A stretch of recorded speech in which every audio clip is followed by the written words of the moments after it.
예배의 실패라고 하는 그런 제목을 가지고 우리 같이 하나님의 말씀을 나누고자 합니다. 대부분의 사람들은 요즘 세상 돌아가는 것이나 우리나라 장래를 생각할 때 참 아무것도 의지할 것이 없고 소망이 없구나. 참 사방에 맡기고 조여오는 답답한 심정을 다 느끼리라 생각합니다. 특히 대통령 선거의 일고의 희망도 우리 재판이나 또 우리 판사들이 걸어봤지만 이 모든 것이 다 산산이 부서지는 그런 나락으로 떨어지는 걸 보면서 정말 한숨밖에는 나오지 않는다. 나라를 걱정하는 많은 자들이 가지는 솔직한 심령, 저도 그런 심정을 가집니다. 또 밖에서 매일 들려오는 전쟁의 소문들, 미친 기후, 경제적 불안, 또 언제 코로나와 같은 그런 팬데믹이 다시 펼쳐서 전 세계에 많은 사람이 죽을지 모르는 그런 그 두려움 속에 있습니다. 도대체 이런 시기에 우리가 무엇을 해야 될까? 저는 기도할 때마다 주님은 한 교인들을 주님 이런 시대에 어떻게 인도해야 됩니까? 하는 참 고민 섞인 기도를 우리 주님께 많이 드립니다. 도대체 이 마지막 때 우리가 어떻게 해야 됩니까? 먹고 살고 재밌게 즐긴 일에 관심 가져야 되는 것. 그렇지 않으면 정말 이 마지막 시대를 잘 분별하고 우리가 어떤 조치를 취해야 되는 것. 바로 이런 질문을 하나님께 드렸을 때 하나님께 저희 마음에 깊이 감동하신 부분은 바로 이 시기에는 무엇보다 예배가 회복되어야 된다는 그런 감정을 저한테 많이 주셨습니다. 바로 이 마지막 시기를 여러분 견디려면 다른 것이 아니라 예배를 통해서 우리는 능력을 공급받아야 됩니다. 그렇지 못하면 우리들은 영적인 힘을 얻을 수가 없습니다. 개인적으로 기도하고 뭐 다 중요합니다. 하지만은 이 어려운 시기, 특별히 어둠이 강하게 역사할 때는 우리가 모여서 공적인 예배를 통해서 능력을 받지 못하면은 우리 좀처럼 이겨나갈 수가 없습니다. 그래서 모이기를 더욱더 힘쓰고 예배에 힘써야 됩니다. 그리고 거기서 우리는 이 세상을 이겨나갈 힘을 받고 세상에 나가야만이 우리 이 마지막 어려운 시기를 견뎌낼 수가 있을 것입니다. 어쩌면 우리들의 운명은 다른 것이 아니라 예배 회복에 우리가 달려있다. 나는 그렇게 생각합니다. 그래서 저는 몇 주간에 걸쳐서 여러분과 함께 예배 회복에 대해서 우리 하나님 말씀을 같이 나누면서 나는 우리 주님의 한 교회 예배가 회복되기를 나는 주의 이름으로 간절히 축복합니다. 우리는 먼저 예배에 실패하면 어떤 문제가 일어나는가. 그래서 오늘 저는 처음 시간에는 예배 실패에 대해서 저는 여러분과 같이 나누고자 합니다. 첫 번째 여러분과 나누고 싶은 이야기는 이제 예배에 실패하면 어떤 일이 일어날 것인가를 우리가 한번 오늘 성경 본문을 통해서 살펴보고자 합니다. 인간 최초의 범죄, 인간이 태어나서 저지른 처음 범죄, 그것도 살인이라는 엄청난 죄를 사람이 바로 아담의 큰 아들 카인이라는 사람입니다. 카인은 하나님이 나로 하여금 아들을 얻게 하였다 본문이 말하죠. 즉 하나님의 선물이라고 하는 이름을 가진 카인이 그만 살인을 저질렀는데 그것도 다른 사람이 아니라 바로 나와 피를 나는 형제 아벨을 그가 죽이게 됩니다. 하나님이 주신 귀한 선물, 귀한 존재가 어떻게 하다가 그런 살인자로 변했을까? 한 세대 전에는 그들이 지상 낙원이라 불리고 아무런 죄도 없는 에덴에 존재했던 그들이 어떻게 이렇게 살인자로 뒤바뀌었을까? 가정 교육의 문제였을까? 그가 성장하면서 받은 충격들이 가인으로 하여금 그렇게 피를 나는 형제를 죽인 그런 살인마로 만들었을까? 우리들은 가인의 범죄에 대해서 여러 가지로 우리가 생각해 볼 수가 있을 것입니다. 그러나 성경은 이 모든 실패의 원인이 다른 것에 있는 것이 아니라 하나님께 제사를 드리다 예배를 드리다가 일어난 시비, 그것도 둘이 싸운 것이 아니고 카인의 마음에 일어난 그런 문제로 인해서, 즉 예배의 실패가 그를 형제의 살인자로 만들었다고 오늘 하나님의 말씀은 우리에게 그렇게 전달하고 있습니다. 오늘 하나님의 말씀은 아주 무거운 메시지를 우리에게 전합니다. 예배 드리는 일에 실패하는 자들은 결국 살인자가 된다고 하는 그런 메시지가 이 안에 담겨져 있습니다. 물론 다 살인자가 되는 것도 아니고 사정에 의해서 한두 번 예배를 드리지 못하면은 그래도 뭐 어떤 큰 문제가 일어난다 그런 말을 하고 있는 것이 아닙니다. 그러나 우리 인간들의 모든 실패 뿌리에는 하나님께 예배 드리는 일에 실패함이 있다라고 하는 그런 아주 중대한 메시지를 오늘 본문이 우리에게 전해줍니다. 예배 실패는 카인에게 어떤 불행한 일을 가져왔습니까? 예배 실패한 카인은 무엇보다도 하나님의 면전에서 쫓겨나는 일을 당합니다. 14절에 보니까 주께서 오늘 이 지면에서 나를 쫓아내시온 즉 내가 주의 낯을 배웁지 못하리니 라고 하는 말이 기록되어 있습니다. 예배 실패하면은 하나님과 더 이상 깊은 친밀을 유지하는 것은 이런 불가능합니다. 아무리 기도를 열심히 하고 성경을 읽고 이런 혼자 독립적으로 그렇게 해도 만일 여러분이 모여서 예배 드리는 이 예배 그리고 삶으로 드려지는 예배에 실패한다면은 여러분과 하나님의 관계는 더 이상 지속될 수가 없습니다.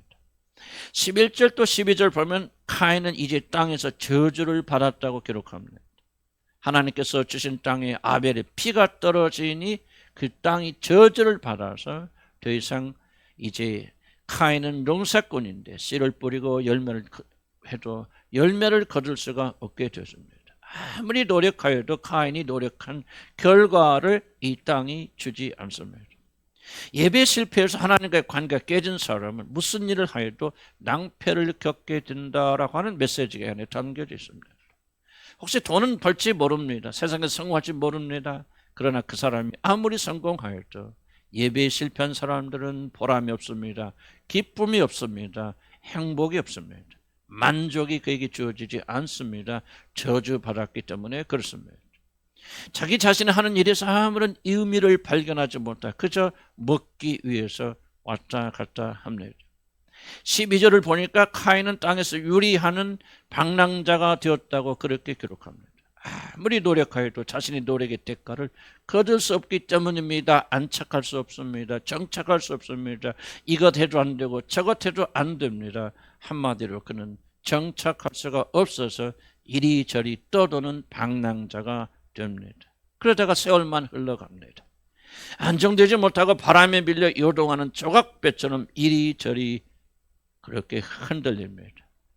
심지어 죽음의 위협을 받는다고 그렇게 말합니다. 내가 땅에서 피하며 유리하는 자가 될지라 물은 나를 만나는 자마다 나를 죽이겠나이다 그렇게 고백합니다.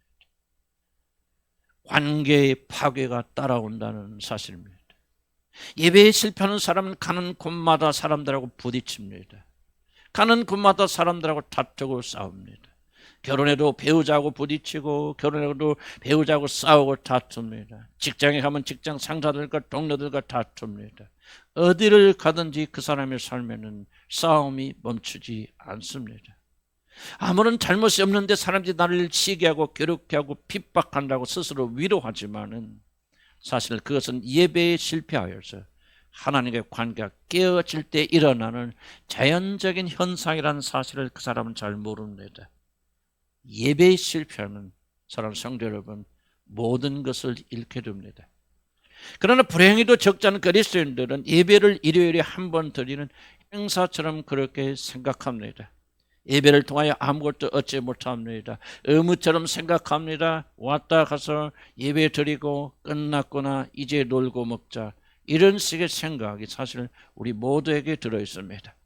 그러나 사랑하는 성도 여러분 예배는 우리들의 생명이고 우리들의 젖줄입니다. 예배가 막히면 여러분 모든 것이 막힙니다. 관계도 막히고 일도 막히고 그래서 형제를 죽이는 데까지 이릅니다. 이건 카인만의 이야기가 아닙니다.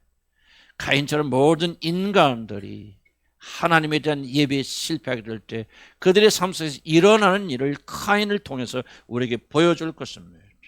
예배를 잃어버리면 여러분 모든 것을 잃게 됩니다.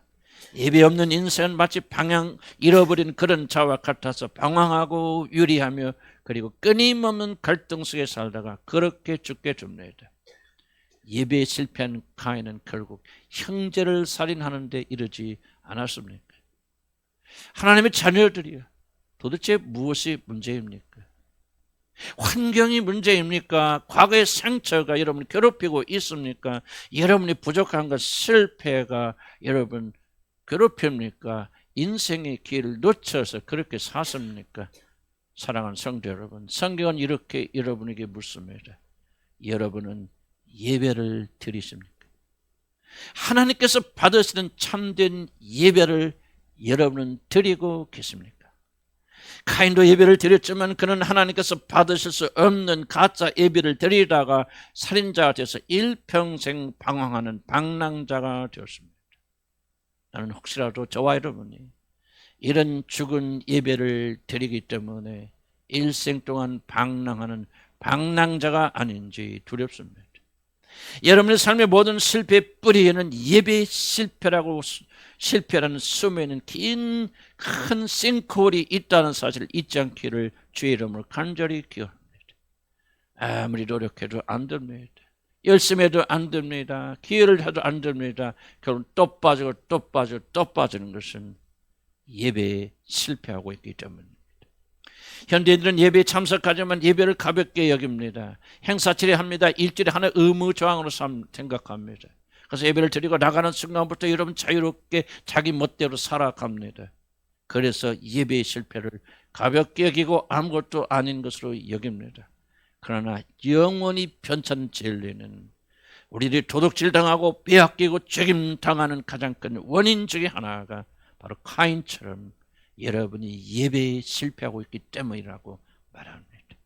사랑하는 성도 여러분, 다시 한번 나는 저를 포함해서 우리 모두에게 진심으로 묻습니다. 여러분은 진심으로 진정으로 예배를 드리십니까? 그렇지 않으면 예배에 참석하고 계십니까?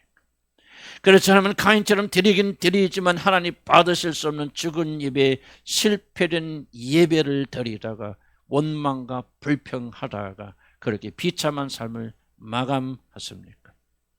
어쩌면 이 질문이 여러분의 운명을 결정짓는 가장 중요한 질문이 아닌가 저는 그렇게 생각합니다. 이제 두 번째로 제가 여러분과 나누고 싶은 이야기는 예배 출발이 무엇인가, 도대체 어디서부터 우리 예배는 시작되어야 되는가 하는 것을 여러분과 나누고자 합니다.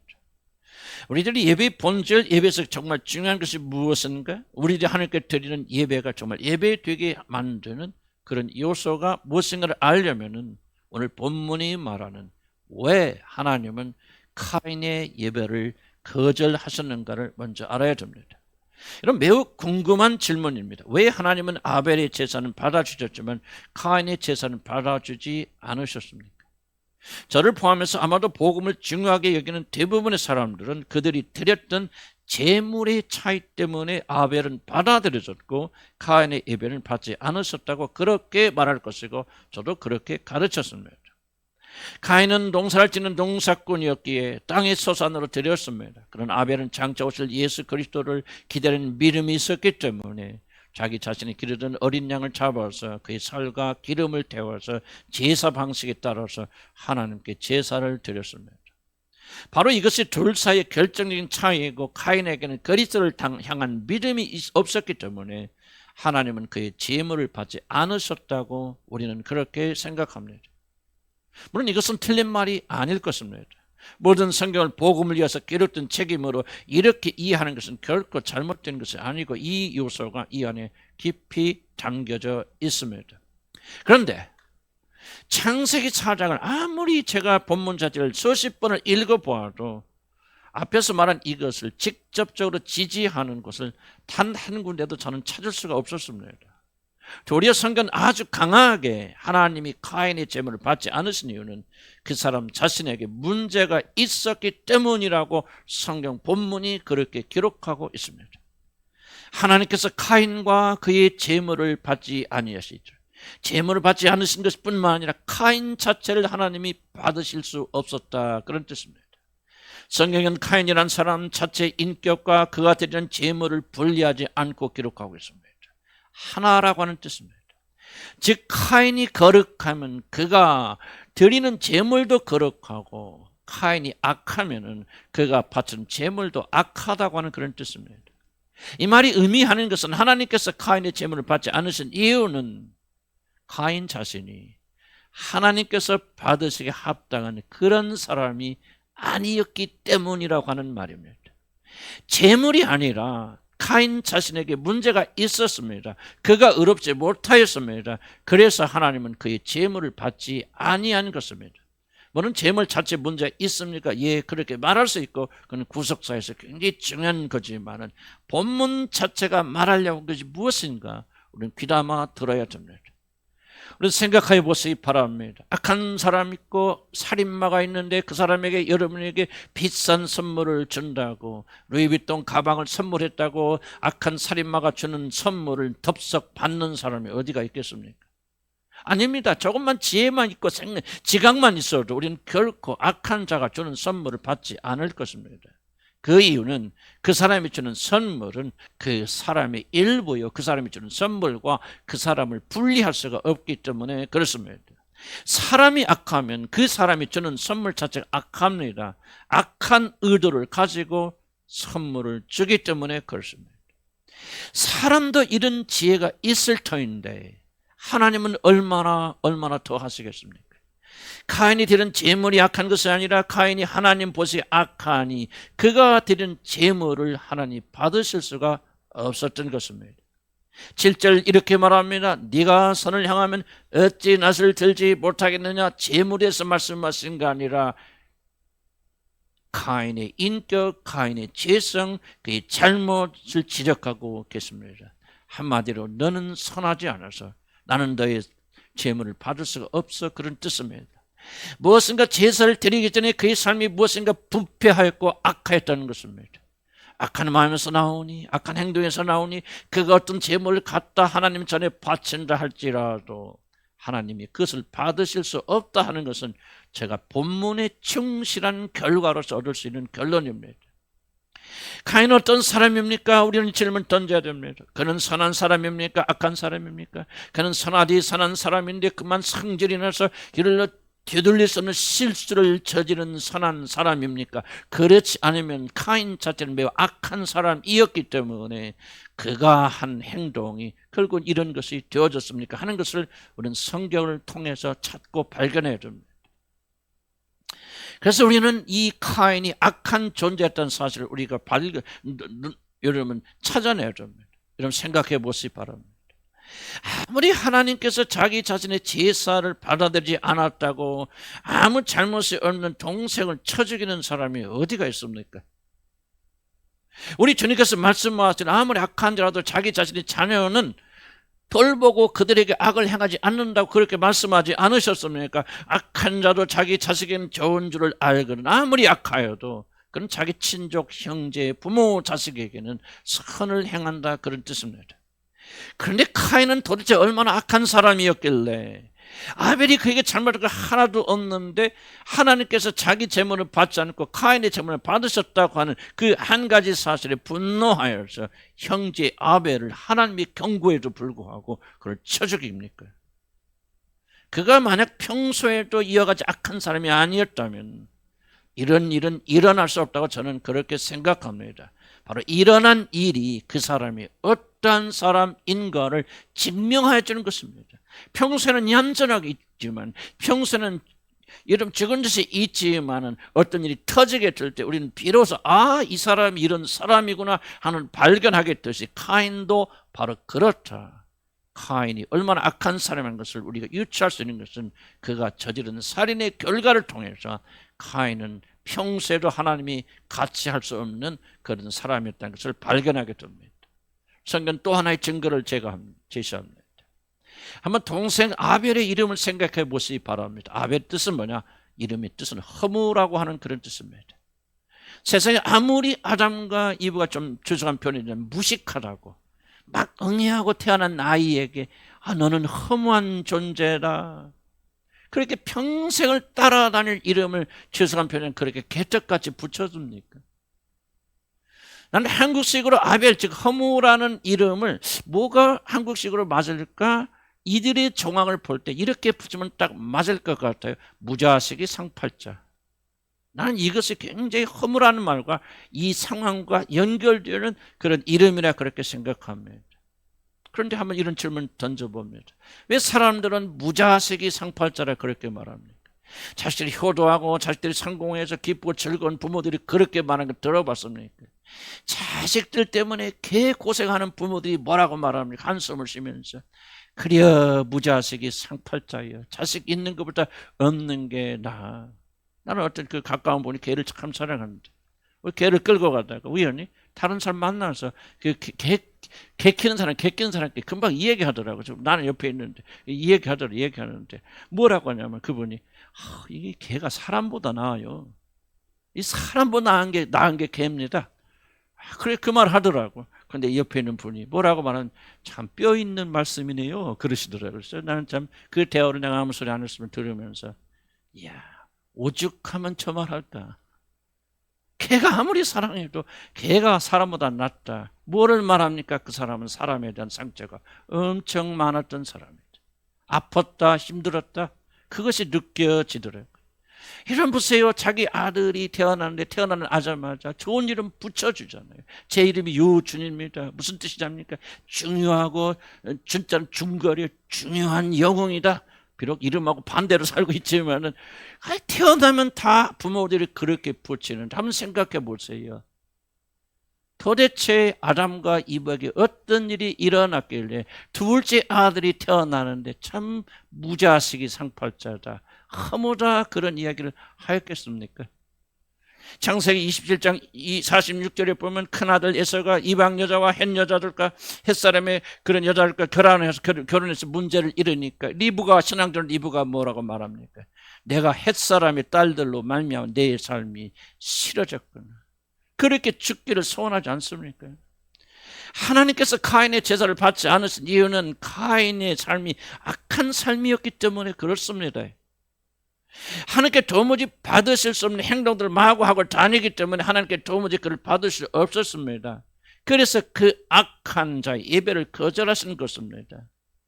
하도 카인이 아담과 이브의 속을 썩으니까 둘째 아들 태어나자마자 그 아들을 통해서 참 허무하다. 인생 허무하다. 인생 낙이 없다. 무자식이 상팔자다. 그렇게 이름을 붙이는 거라 그 말입니다. 바로 카인은 그런 사람이었기 때문에 카인의 예물을 하나님 받으실 수 없었다고 그렇게 성경에 기록하고 있는 것입니다.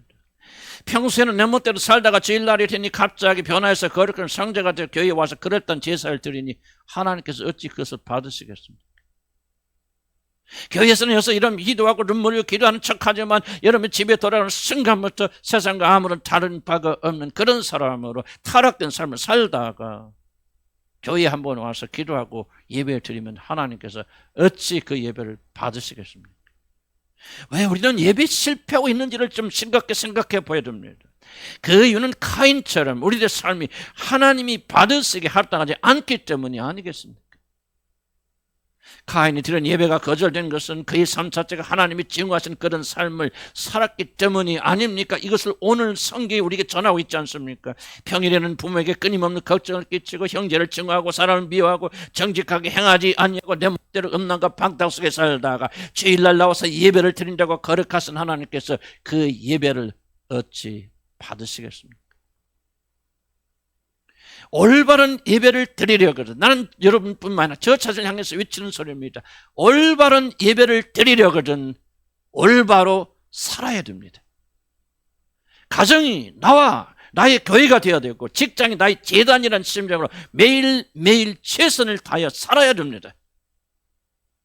지나가는 사람하고 나누는 한마디가 예배이고 이러면 예배를 타다가 예배를 타 사는 사람과 나는 대화가 예배이고 직장에서 동료에게 따뜻한 말 한마디 감사하고 위로하는 말 그를 높여주는 말 나의 배우자가 양보하는 말 그를 존경하고 높여주는 말 격려하는 말 이것이 예배라는 심정으로 우리는 살아야 됩니다. 우리는 주님께서 마지막 심판을 하실 때 얼마나 거창하게 얼마나 감동을 주는 예배를 너희가 들었는가 얼만큼 많은 시간을 교회에서 지냈는가 얼마나 철회와 금식을 할까 얼마의 구제 헌금을 하였는가 하는 걸 보지 아니하시고 아주 작은 아이 하나가 목마를 때 물 한 그릇 내가 주었는가 옥에 갇힌 아무것도 아닌 자를 찾아가서 그를 위로했는가 그에게 사랑을 베풀었는가 가난한 자들이 찌를 때 그들을 먹였는가 놀랍게도 정말 아무것도 아닌 친절 하나 베품 가지고 여러분의 영원한 운명을 결정짓는다는 사실을 이 성경 말씀을 저와 여러분이 무시하십니까? 여러분이 드린 예배가 하늘에 상달되어 많은 하나님의 은혜가 주어지는 놀라운 축복을 받기를 여러분 원하십니까? 그렇다면 집에 가서, 직장에 가서, 길거리에서 선을 행하시기를 나는 주의 이름으로 간절히 축복합니다. 여러분이 있는 그곳에서 하나님의 뜻을 실천하고, 거기서 사랑하고, 거기서 거룩하고, 거기서 진리를 실천하고, 거기서 여러분 죽고 섬기고 낮아지십시오. 그러면 주일날 여러분이 와서 드린 예배를 하나님께서 받으실 것입니다. 마가복음 11장 25절에 이렇게 말합니다. 너희가 일어서서 기도할 때에 어떤 사람과 서로 등진 일이 생각나거든 그를 찾아가서 그를 용서하거라. 그래야만 하늘에 계신 너희의 아버지께서도 너희 잘못을 용서하여 주시리라. 그렇게 말합니다. 가인이 예배에 실패한 이유는 그의 삶이 악으로 물들어 있었기 때문입니다. 그는 자신이 매일매일의 삶이 예배라는 사실을 그는 깨닫지 못하였습니다. 그래서 그는 평일에는 악한 짓을 하다가 음란 방탕한 삶을 살다가 주일날 열심히 재물만 가지고 나왔습니다. 그리고 나서 하나님이 그 재물을 받지 않는다고 분노하여서 형제를 살인하는 데 있습니다. 그래서 성경은 말합니까? 카인과 같이 악한 자가 되지 말라. 그렇게 말합니다. 사랑하는 성도 여러분, 삶이 예배입니다. 극히 적은 곳에서 예배를 드려야 됩니다. 말 한마디 입술이 예배입니다.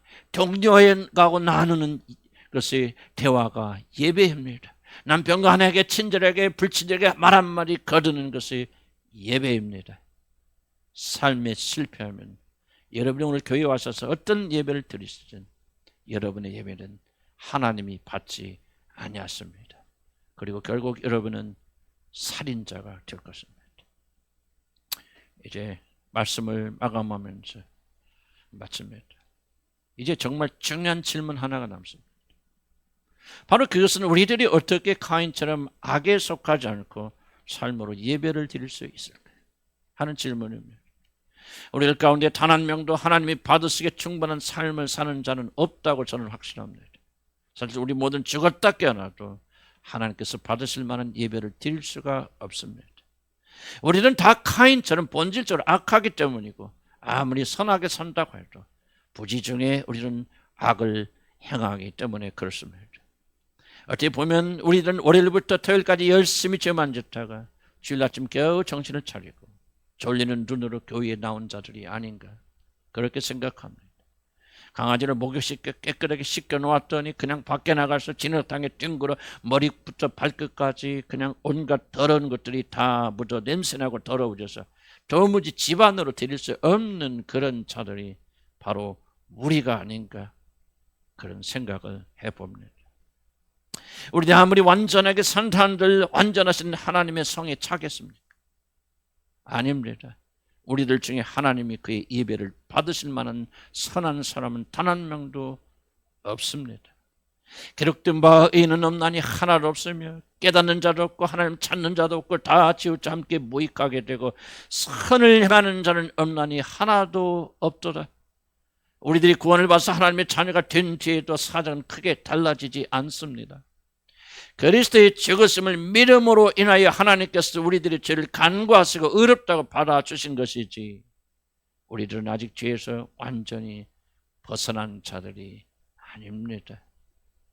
아무리 노력을 하여도 하나님께서 우리들의 예배를 받아들일 만큼 선하고 거룩한 자들이 아직은 아닙니다. 우리는 근본적으로 하나님께 예배 드리기에 적당하지 못한 사람들 정도 차이만 있을 뿐이지 여기 있는 목사부터 어린 하전의 일까지 우리 중에서 예배를 드릴 수 있는 자격을 갖춘 자는 하나도 없습니다. 그러면 우리들은 그냥 주저앉아 있어야 됩니까? 예배도 드리지 말란 말입니까? 아닙니다. 예배의 실패는 모든 것의 실패이기 때문에 우리는 그 무엇보다도 반드시 예배를 회복해야 됩니다.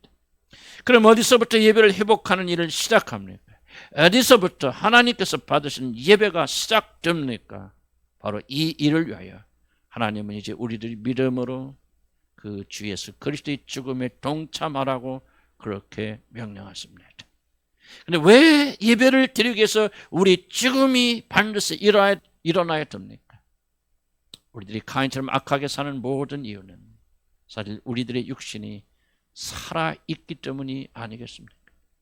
내가 산이 카인이 되어 악한 행실을 하게 되고 하나님이 받을 수 없는 예배를 남발하게 되는 것입니다.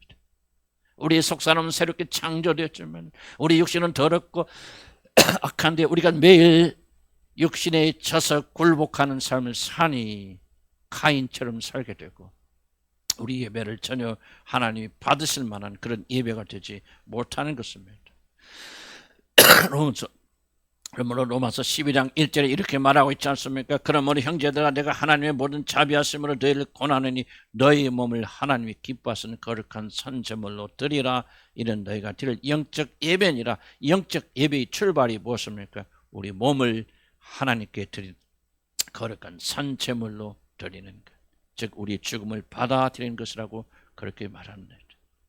그러므로 우리들이 참된 예배를 드리려면 우리들의 삶에서 선한 일이 일어나야 되고 그 일이 일어나려면 그것보다도 자기 자신을 사랑하고 자신을 높이고 자신만을 챙기는 이 육신적인 삶이 죽지 아니하면 우리는 결단코 하나님께 예배 드리는 일을 할 수가 없습니다. 우리들이 믿을 때 그의 죽으심과 합하여 세례를 받음으로 그와 함께 장사되었다고 성경은 그렇게 말하고 있지 않습니까? 다른 것이 아니라 우리들 죽음에서 우리들이 매일 살아간 삶에서 카인처럼 살지 않고 아벨처럼 하나님이 받아들이실 만한 삶을 살 수 있는 힘을 얻게 됩니다. 만약 우리들이 죽는 것을 배우지 않는다면, 우리 죽음을 받아들이지 않는다면 우리는 결단코 우리 육신 안에서 하나님께 예배드리는 삶을 살지 못합니다. 길거리에서 나는 대화하나, 남편과 아내끼리 나는 대화나, 이 모든 것들이 우리 죽음이 있지 아니하면 결코 하나님이 받으실 만한 제사를 우리는 근본적으로 드릴 수가 없습니다. 그러므로 예배자가 되려면 먼저 우리 죽음이 일어나야 됩니다. 성찬식이 무엇입니까? 성찬식은 바로 예수 그리스도의 죽음에 우리가 동참하는 것입니다. 그가 죽을 때 그만 죽으신 거 아니라 나도 함께 죽었다. 육신에 속한 나, 죄를 짓고 나만을 높이고 육신의 생각대로 살려고 나는 예수와 함께 죽었다는 것을 받아들이는 것이 세례예요. 그 세례 받은 것을 주기적으로 묵상하고 명상하면서 자기 죽음을 선포하며 다시 한번 자기 자신의 죽음을 확인하는 것이 오늘 여러분 앞에 놓여 있는 성찬식의 주된 골자입니다. 이제 그분과 함께 내가 죽었기 때문에 나는 부족하여도 예배 드릴 수 없어도 이제부터 나는 거룩한 제물로 하나님께 드려진 예배가 가능하다는 믿음의 고백, 이 고백이 바로 성찬식입니다. 우리가 이 성찬식의 믿음으로 동참하여서 우리 죽음을 선포하고 나는 예수와 함께 이미 죽은 자는 믿음을 가지고 가정에 돌아가고 직장에 돌아가서 나를 높이고 나를 자랑하고 다른 데를 상대를 내리두르고 비난하고 무시하려고 하는 육신적 모든 욕망을 십자가에 못 박고 살아가지 않는다면 우리는 결코 하나님께 예배 드릴 수가 없습니다. 예배 회복은 다른 데서 일어나는 것이 아니라 다른 데서 시작되는 것이 아니라 바로 우리의 죽음에서 시작된다는 것이고 바로 우리 죽음을 정기적으로 묵상하며 그 죽음에 동참하도록 만드는 놀라운 신비한 힘이 솟구쳐 나오는 것이 다른 것이 아니라 오늘 저와 여러분이 참여할 이 성찬 예식을 통해서 우리 죽음이 확증될 뿐만 아니라 죽으시는 능력이 되어서 여기서 힘을 얻어서 내일부터 직장에 나가고 가정에 돌아가고 길거리에 나가서 우리 죽음으로 그 일에 참여하게 되어질 때 바로 그때 우리는 카인의 덫에서 벗어나서 아벨처럼 하나님 받으시는 진정한 예배에 동참하게 되는 것입니다. 우리들이 그리스도와 함께 죽었다는 사실을 매번 확인하지 않고서는 우리는 진정한 예배, 하나님께 받으시는 예배를 드릴 수가 없습니다. 사랑하는 성도 여러분, 예배의 확인은 다른 것이 아닙니다. 우리가 믿을 때 예수 그리스도와 함께 죽었다. 그래서 더 이상 내가 사는 것이 아니라 내 안에 그리스도께서 사신 것이죠. 나를 기쁘게 만들고 나의 욕망을 채워주고 나를 높이려고 하는 이 모든 육신의 모든 더러운 욕망은 이미 그리스도 함께 십자가에 못 박혀 죽었다. 이 사실을 확인하고 여기서 주시는 그리스도의 생명을 힘입고 능력을 힘입어서 여러분이 흩어지는 세상 속에서 죽는 자가 되어질 때 여러분 카인이 아니라 아벨이 되어져서 하나님께서 어떤 제물을 드리든 그 제물을 기쁨으로 받으시는 놀란 축복이 일어나게 될 줄로 믿습니다. 기도하십시오.